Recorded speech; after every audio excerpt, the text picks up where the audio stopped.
자, 교과서 117쪽에 등차 수열 관련된 문제풀이를 진행해 보도록 할게. 자, 예제 3번이 있는데 첫째 항과 공차가 주어져 있는 등차 수열에 대해서 어떤 내용이 있냐면 처음으로 음수가 되는 항을 물어보는 거야. 음수가 되는 항. 그러면 얘는 일반항을 구해서 음수가 된다고 하시면 되겠죠? 어렵지 않지? 자, 첫째 항이 35고 공차가 마이너스 3이라면 등차 수열에 일반항을 바로 계산할 수 있지? 공차가 마이너스 3이고 첫째 항이 35니까 여기 38이 있으면 되겠지. 더해서 35니까. 근데 걔가 뭐가 되는 거? 처음으로 음수가 되는 걸 찾으시면 되겠죠. 그러면 38이 되고 3n이 오른쪽으로 넘어가겠네? 그럼 3으로 약분을 하게 된다면 얘는 얼마가 되냐면 10. 그죠? 12점 얼마가 되는 거지? 12점 얼마니까 12점 얼마를 넘어서는 처음으로 12점 얼마를 넘어서는 n은 뭐가 되는 거냐면 제 13항이 되겠지. 얘는 13부터가 되는 거니까 어렵지 않지? 잠깐 수업 멈추고 여기 밑에 117쪽에 문제 5번도 풀어보고 나서 설명을 이어서 듣도록 하세요. 자, 이번에도 공차와 10항이 주어져 있는 등차 수열이 이렇게 되어져 있어. 그때 이번에는 처음으로 양수가 되는 항을 찾으래. 자, 일반항을 찾으러 봤더니 자, 공차가 3이라고 되어져 있고요. 공차가 3이라고 되어져 있고 뭐가 주어져 있냐면 10번째 항이 주어져 있어. 10번째 항은 첫 번째 항에다가 몇 D를 몇 번? 10층까지 가려면 9번 가야 된다고 했지? 걔가 마이너스 26 이렇게 되는 거죠. 그런데 공차가 얼마라 그랬냐면 공차가 3이라 그랬잖아? 그치? 공차가 3이라 그랬으니까 3, 9, 27이 돼서 바로 계산을 해주게 된다면 얘는 마이너스 26에 27이 넘어가면 마이너스 27. 그래서 첫 번째 항은 얼마가 나오는 거냐면 첫 번째 항이 마이너스 53이 되겠네. 이렇게. 됐니? 그러면 자, 공차와 첫 번째 항을 알으니까 우리는 일반항을 또 계산할 수 있겠지? 일반항을 계산하게 된다면 공차가 3이니까 3n에다가 첫째 항이 마이너스 53이니까 여긴 마이너스 56이 돼야지 마이너스 53이 되겠지? 걔가 처음으로 양수가 되는 걸 찾으시면 되겠죠. 그러면 3n과 56이 넘어가게 된다면 플러스 56으로 바뀌고 3으로 약분하게 된다면 얘는 n이 되고 3일은 3, 9, 27이지. 그럼 18점 얼마가 될 거고 여기는 n은 처음으로 양수가 되는 n은 어디부터? 19항부터가 되겠죠. 19항부터가 답이 되겠지. 자, 교과서 118쪽으로 가봅시다. 교과서 118쪽으로. 교과서 118쪽에 무슨 내용을 할 거냐면 등차 중항에 대한 내용을 할 거야. 그 전에 문제 6번도 한번 풀어볼게. 문제 6번도 풀어보고 나서 해설을 듣도록 하시고요. 먼저 강의 멈추고 문제 6번 풀어보도록 하세요. 등차 수열은 사실 어렵지 않잖아. 문제를 좀 볼게. 차근차근 차이가 똑같은 거니까.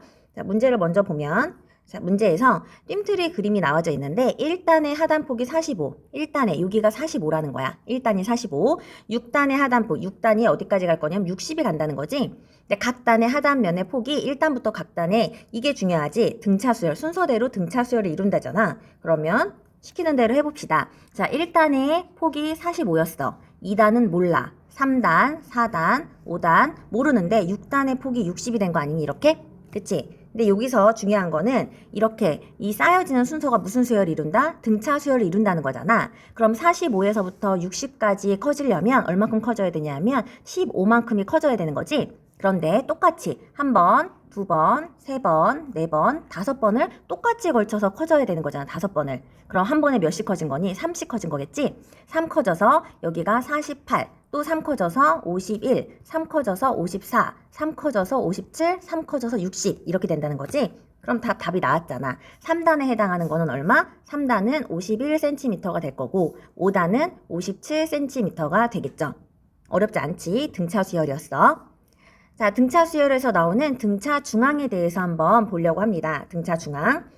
등차 중항이 무엇인지에 대한 거랑 등차 중항을 구하는 요 공식을 기억하고 있으면 되는데 말 그대로 등차 수열의 중항이라는 건 가운데 있는 걸 말해.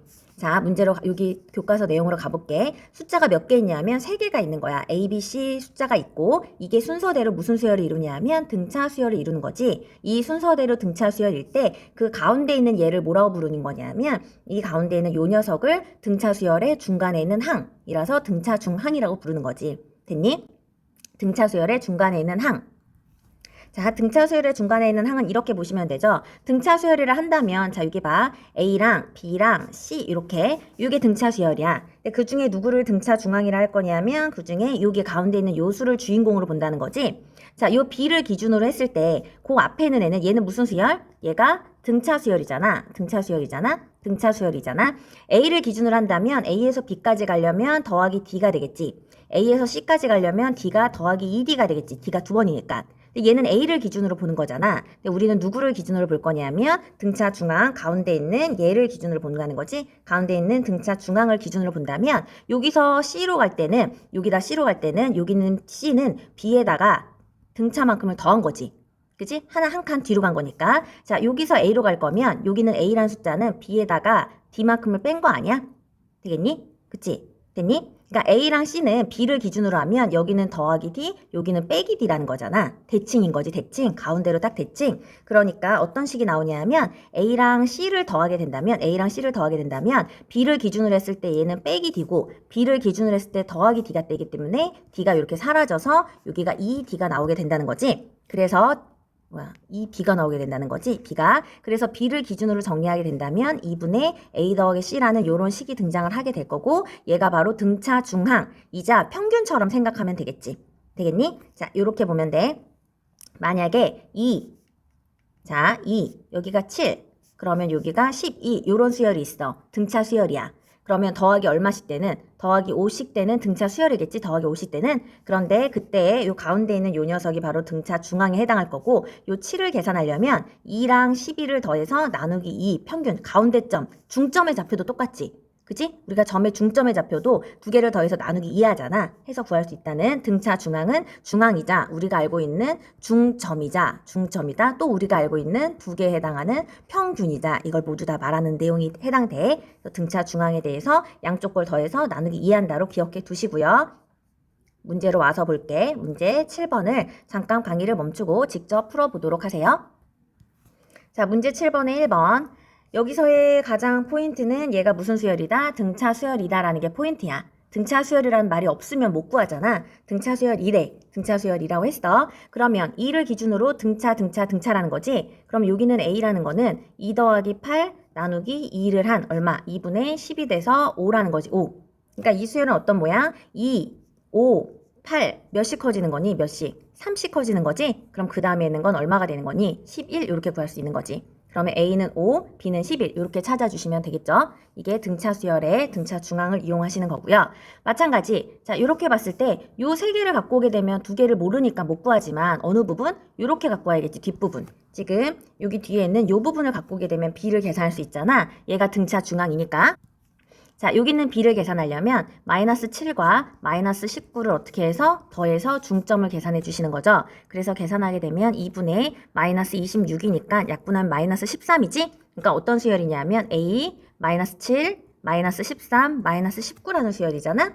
그러면 등차니까 이렇게 넘어갈 때 마이너스 얼마라냐면 마이너스 6을 더한 거지? 그럼 여기도 마이너스 6을 한 거지. 그럼 여기도 마이너스 6이 된 거니까 A 값은 얼마가 돼? 반대로 가면 플러스 6이죠? 그러니까 A 값은 마이너스 1인 거지.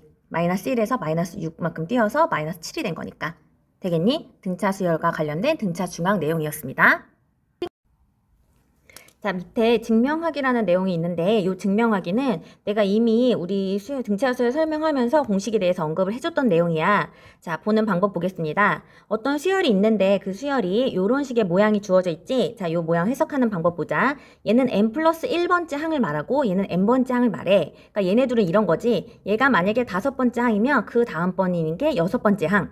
만약에 내가 뭐 A의 7번째 항이면 그 다음은 A의 8번째 항을 말하듯이 똑같이 A의 n번째 항이면 그 다음에 있는 게 한 칸만 간 이런 모양이라는 거지. 지금 그 두 개를 얘기하는 거지. 얘네 둘 사이에 관계가 있는데 어떤 관계가 있는 거냐면 뒤에서 앞에 걸 뺀 거. 뒤에서 앞에 걸 빼게 되면 D만큼의 차이가 난대. 이게 바로 공차의 정의 아니야? 이렇게 더하기 D를 해서 만들었다는 거지. 이 말은 A의 n 플러스 1은 어떻게 만들어지는 거냐면 n번째 항에다가 D를 더해서 만들었다는 말이고 얘를 이항하게 되면 n 플러스 1번째 항에서 A의 n번째 항을 빼면 공차 D가 나온다는 말이고 다 같은 말이야. 그치? 요거 보이니? 이게 바로 등차 수열을 나타내는 요 두 말은 모두 다 등차 수열을 나타내는 식이지. 식이야. 이 수열. 자, 수열 AN에 대하여 얘가 요런 식을 만족하는 수열이라면 이 수열은 무슨 말해? 이 수열은 등차 수열을 말한다는 거지. 등차 수열을 말하는데 공차가 D인 등차 수열을 말한다고 생각하시면 되겠죠?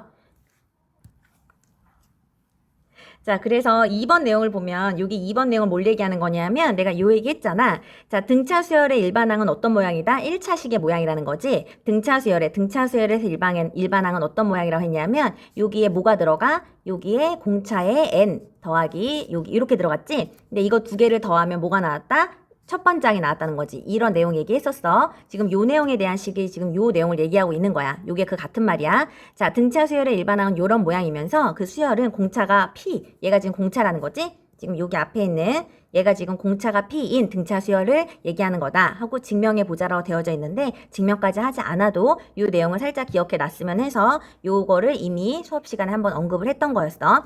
자, 얘를 식으로 나타내면 이렇게 식으로 나타내기도 해. 자, 나는 이렇게 지금 이렇게 한글로 써줬었는데 이런 식으로 A의 N은 얘가 공차의 N에다가 여기 뒷부분에 두 개가 더해서 뭐가 나와야 되냐면 일반항이 그러니까 첫 번째 항이 나와야 되잖아. 그래서 여기는 첫 번째 항 빼기 D 이런 표현을 쓰기도 해. 이 말이 같은 말이지. 얘네 둘을 더하게 되면 첫 번째 항이라는 말이잖아. 이게 무슨 수열이다? 등차 수열의 일반항의 꼴이라고 생각하면 돼. 등차 수열의 일반항식을 생각하면 n에 대한 1차식인데 1차항의 개수는 공차가 되고 상수항은 더해서 첫 장이 나오는 그 숫자가 된다. 라는 것까지 해서 등차 수열의 일반항 내용이 여기까지 마무리하도록 하겠습니다.